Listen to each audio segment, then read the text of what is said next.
Alors aujourd'hui, je vais recevoir l'ampli nommé Jean-René. Donc il vient du forum, donc de Forum Guitare. C'est Martin qui a lancé un post pour expliquer comment fabriquer un ampli avec un électrophone à lampe. Donc voilà, il a créé un post où il explique comment faire un ampli à partir d'un électrophone. Donc voilà, toutes ces explications. Lui, il en a réalisé plusieurs. Donc pour lui, c'est une des bonnes bases pour faire un ampli guitare. Pour Jean-René, il a pris cette base là, 7 électrophones. Voilà le schéma. Donc ça c'est le schéma d'origine de l'électrophone qu'il a relevé. Avec le châssis. Le but c'est un peu de faire un bel ampli guitare comme le faisait Davoli. C'est vrai qu'ils sont très jolis. La caisse était en mauvais état. Donc voilà, il a dû tout poncer, tout refaire. Bon, il y a pas mal de pages. De toute façon, je vous mettrai le lien de ce post en dessous la vidéo. Donc voilà, il y a tout un travail à faire. Je passe rapidement. Donc voilà, l'électronique, en fait, il a juste changé certains composants qui sont HS. Autrement, il n'a pas changé le circuit. Donc différents haut-parleurs. Donc c'est ceux du forum qui ont choisi le haut-parleur qu'il y a dans Jean-René. Il a aussi fait un adaptateur 10 pouces, 6 pouces. Et voilà. Là, on peut voir qu'il a mis un simili-cuir rouge donc, sur la caisse. Voilà, ça commence à prendre de la couleur. Voilà. Donc franchement, c'est chouette. Donc on a bien le style un peu des amplis Davoli. Donc voilà. Là, le petit haut-parleur de 6 pouces. Et là, c'est l'intérieur de la caisse. Donc voilà, c'est cet ampli là qu'on va recevoir aujourd'hui. Martin, il a fait toutes les finitions. Et pour ce qui concerne l'électronique, voilà, il l'a juste remis en état, changé les composants HS, peut-être fait quelques petites améliorations, mais l'électronique, il n'y a pas trop touché. Voilà. Donc l'électronique d'origine de l'électrophone, on ne peut pas dire qu'elle est vraiment adaptée à une guitare. Donc il va peut-être falloir modifier le circuit. Suite à cette page-là, il a voulu lancer le voyage de Jean-René. Ce qu'il voulait, c'est que cet ampli fasse le tour de France et que chacun puisse apporter des améliorations. Cette page, je vous mettrai le lien en dessous de la vidéo. Et donc, voilà. Voilà, donc là, les premiers qui ont pu réceptionner Jean-René. Là, c'est Warhol, donc, qui lui a fait cette démonstration en vidéo. Je ne vais pas vous montrer non plus tous les participants. Il y a Oursonuga, lui, qui a pas mal bricolé dedans. Il a rajouté le nom Jean-René sur la boîte, qui est pas mal. Il a rajouté un petit caisson, là, juste pour un peu séparer la partie haut-parleur de la partie électronique. Donc voilà, je vais pas tout vous montrer. Il y a le lien en dessous, vous pourrez aller le voir. Donc aujourd'hui, je réceptionne Jean-René. J'ai reçu Jean-René. Bon, on va voir s'il répond. Jean-René Jean-René Bon, ouais. On va le laisser pioncer encore un peu. Voilà, je viens de réveiller tranquillement Jean-René, là, qui se réveille de sa sieste. Donc, on va pas trop le brusquer. Donc, vraiment, j'aime bien la poignée, là. Très jolie. Non, vraiment sympa. Ours a fait ça au laser. Très sympathique. Bon, là, il y a juste un trou, je sais pas, on verra quand on ouvrira si ce trou a une raison. Voilà. Donc là, il y a l'interrupteur. Ah oui, il y a un interrupteur là. Et donc, j'imagine que l'interrupteur, peut-être que il ne sert pas à grand chose, celui-là. On verra. Ça, c'est les pieds d'origine. Et été rajouté des pieds en bas là. Comme ça on peut le mettre dans ce sens-là, verticalement. Ok, là il y a le prise jack. Ok. Alors là, ce que je voyais, c'est que déjà, ça s'est un petit peu décollé. Et là, il y a le sélecteur, là. Le commutateur. Ok. Bon. Comment on ouvre la bête? Avec ça, certainement. Allez. Crac. Crac. Oh. Petit HP Jensen. Ça, c'est Ours qui avait fait le petit poussin là. Ok. Et là, on a la partie électronique. Ah oui, alors là... Là, on a le secteur qui arrive directement ici, là. C'est pas super sécurisé. Ah oui, là, ça s'est décollé. Ah oui, ça se décolle un peu partout. Ok, on va peut-être rajouter un peu de colle. Ah oui, là, ça s'est décollé aussi. Ok. Donc bon, pour l'instant, on va pas toucher. Les fils, il n'y a rien qui se balade. Bon, ce qu'on va faire, c'est qu'on va refermer l'engin et puis on va l'essayer.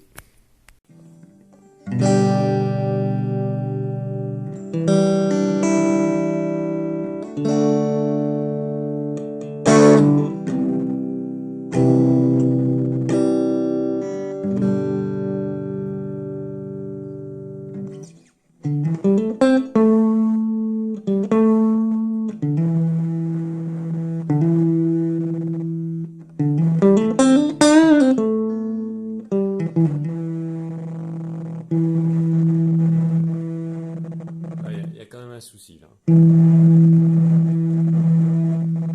quoi ce truc?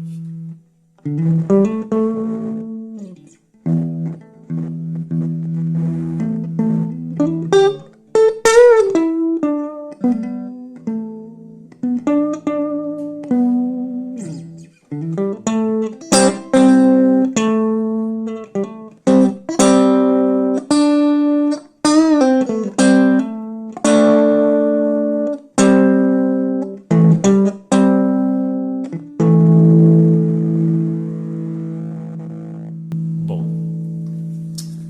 il y a un problème. Bon, je cherche la raison de ce bruit là, rapidement.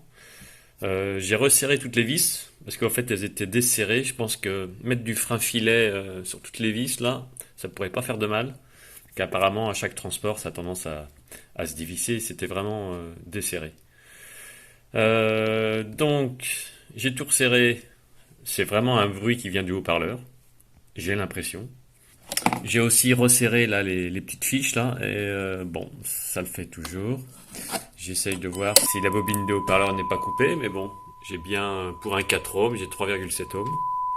Donc ça a l'air d'être bon. Allez, bon, on va isoler le haut-parleur. Et le simple, ça sera de le brancher sur un ampli. Bon, ça a l'air de bien cool ici en tout cas. On va le brancher sur un autre ampli, que je sais que l'ampli fonctionne bien. Et puis on va voir si le haut-parleur est bon ou il n'est pas bon. Et là on saura vraiment si ça vient du haut-parleur ou pas. Voilà, le haut-parleur est branché sur le ST20.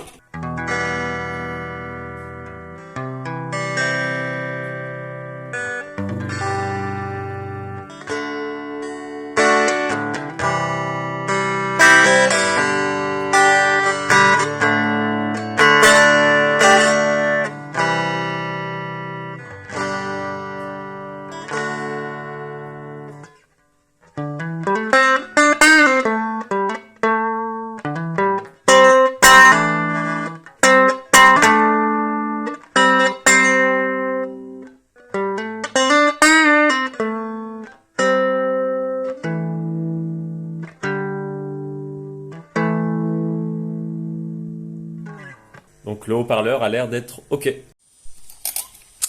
Alors voilà, j'ai mis une rallonge là pour le haut-parleur. Le haut-parleur maintenant, je l'ai mis à côté de l'ampli. Comme ça, on est sûr que c'est pas une vibration qui vient de la caisse. Puis on va voir si ça fait toujours le bruit ou pas.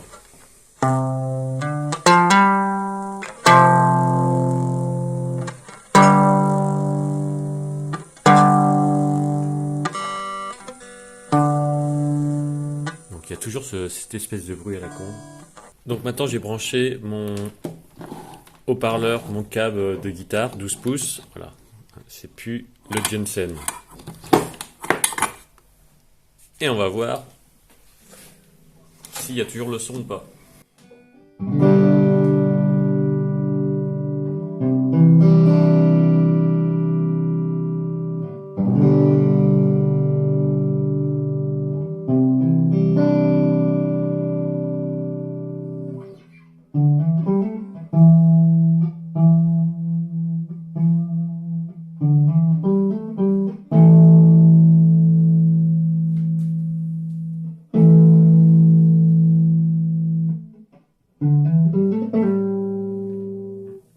J'entends plus le bruit parasite. Donc le haut-parleur sur un autre ampli, il fonctionne très bien. Et bon, sur cet ampli, il a une réaction bizarre. Et quand on met cet ampli sur un 12 pouces, il réagit très bien. Donc c'est vraiment bizarre. Est-ce que j'aurais pas une vibration là? Et je voyais déjà, il y a cette loupiote là. Je sais même pas à quoi ça sert. Elle était planquée dans le coin là. Elle sert pas à grand chose. D'ailleurs, le fil il sort là, là. Il est relié à rien et l'autre fil est à la masse. Donc déjà, j'ai envie de virer ça.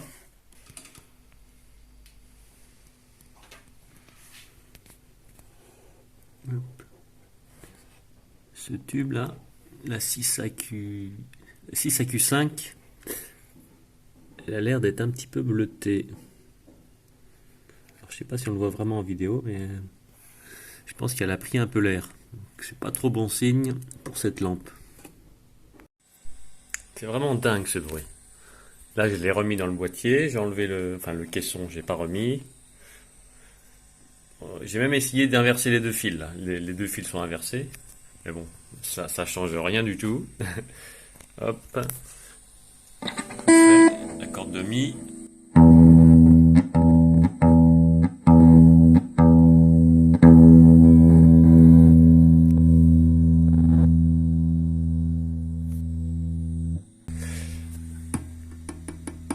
Là, on voit que la 6AQ5 elle est microphonique déjà. Et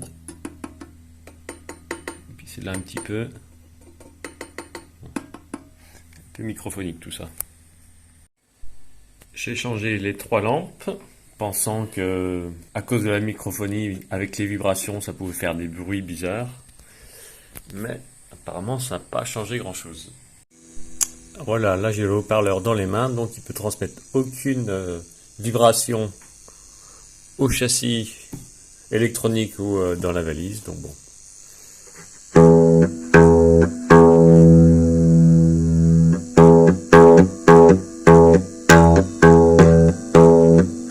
Ah, il y a un petit grésillement hein, encore.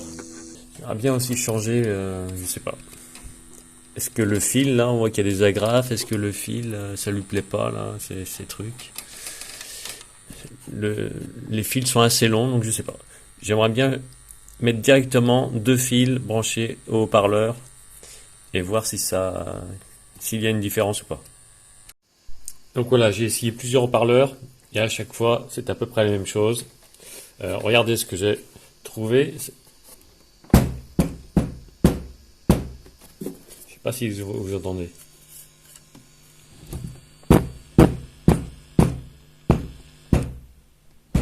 Voilà, ça fait même partir le son.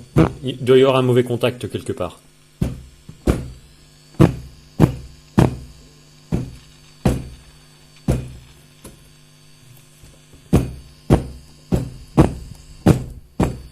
Voilà, ça fait même partir le son à des moments. On entend le bruit de fond là. Ah voilà, ben là ça l'a bien fait. Donc il va falloir chercher. En tout cas, le contact ne vient pas au niveau des potentiomètres ou des commutateurs.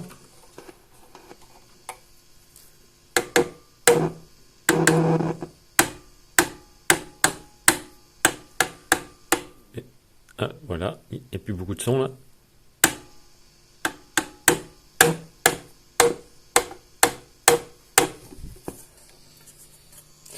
Donc là, il y a bien un mauvais contact quelque part.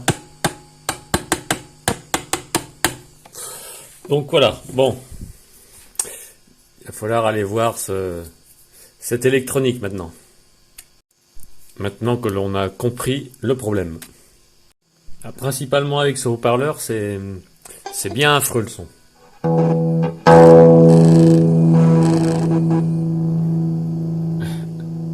Bon, ok, voilà.